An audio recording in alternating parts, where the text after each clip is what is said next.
அனைவருக்குமே வணக்கம். சற்று முன் கிடைத்திருக்கக்கூடிய ஒரு மிக மிக முக்கியமான செய்தி ஒன்று வெளியாகியுள்ளது. சற்று முன் கரூரில் செந்தில் பாலாஜி விரட்டி அடிப்பு, நேரடி காட்சி, இது மாதிரி செய்திகள் வெளியே இருக்கு. இப்போ அதிரடியாக பார்த்தீங்கன்னா வருகின்ற சட்டமன்ற தேர்தல் வரப்போகுது. அதுக்காக பார்த்தீங்கன்னா அனைத்து கட்சிகளுமே பார்த்தீங்கன்னா பிரச்சாரத்தில் ஈடுபட்டுட்டு இருக்காங்க. இதில் புதிய கட்சியாக தமிழக வெற்றி கழகம் பார்த்தீங்கன்னா களத்தில் இறங்கி விஜய் அவர்கள் அங்கங்கே பார்த்தீங்கன்னா அனைத்து மாவட்டத்துக்குமே சென்று பிரச்சாரத்தில் ஈடுபட்டு இருக்காரு. இந்த நிலையில் தான் கரூரில் பார்த்தீங்கன்னா பிரச்சாரம் நடந்திருக்கு.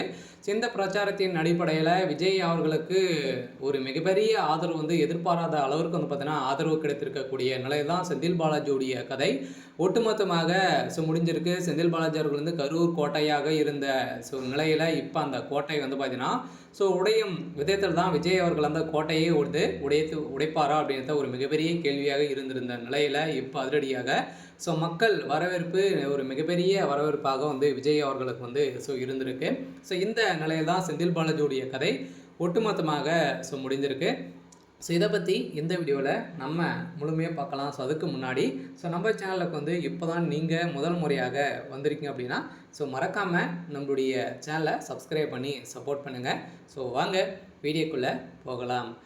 பார்த்தீங்கன்னா விஜய் அவர்கள் பார்த்தீங்கன்னா அதிரடியாக புதிய கட்சியாக பார்த்தீங்கன்னா அங்கங்கே சென்று இது வரைக்குமே 3-4 பிரச்சாரத்தில் ஈடுபட்டு இப்போ கரூரில் நடத்த போகிறதாகவும் நடத்திருக்கக்கூடிய நிலையில் இப்போ விஜய் அவர்கள் பார்த்தீங்கன்னா பிரச்சாரத்தில் ஈடுபட்டும் போது இப்போ அதிரடியாக கரூரிலிருந்து செந்தில் பாலாஜி அவர்கள் வந்திருந்த நிலையில் செந்தில் பாலாஜி அவர்கள் பார்த்தீங்கன்னா இதற்கு உறுதுணையாக விஜய் அவர்களுக்கு பார்த்தீங்கன்னா எதிர்ப்புகளை காட்டணும் அப்படின்ற மாதிரி ப்ரெஷர்கள் கொடுத்து வரும் நிலையில் இப்போ செந்தில் பாலாஜிக்கு ஒரு மிகப்பெரிய பதிலடிகள் மக்கள் கொடுத்துருக்காங்க. பார்த்தீங்கன்னா செந்தில் பாலாஜி அவருக்கு ஒரு மிகப்பெரிய ஊழல்வாதி அப்படின்றத அனைவருக்குமே தெரியும்.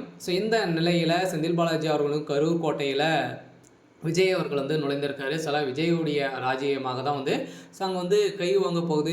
செந்தில் பாலாஜியுடைய கதை ஒட்டுமொத்தமாக முடிய போகுது அப்படின்றத தான் பார்த்தீங்கன்னா இப்போ அதிரடியாக ஒரு அதிர்ச்சியான ஒரு தகவல் வெளியிருக்கு. ஆனால் திமுக அதிரடியாக ஒரு மிகப்பெரிய தோல்வியை தான் பார்த்தீங்கன்னா கரூரில் ஏற்படலாம். தோல்வியடைறதுக்கான மிகப்பெரிய ஒரு வாய்ப்பாக இருக்க போகுது.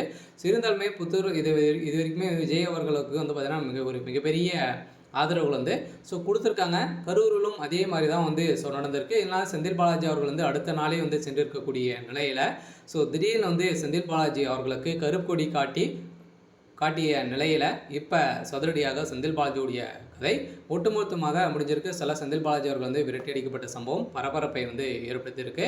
சரி, ஓகே. இன்னைக்கான அப்டேட் பார்த்தீங்கன்னா இதுதான். மறக்காமல்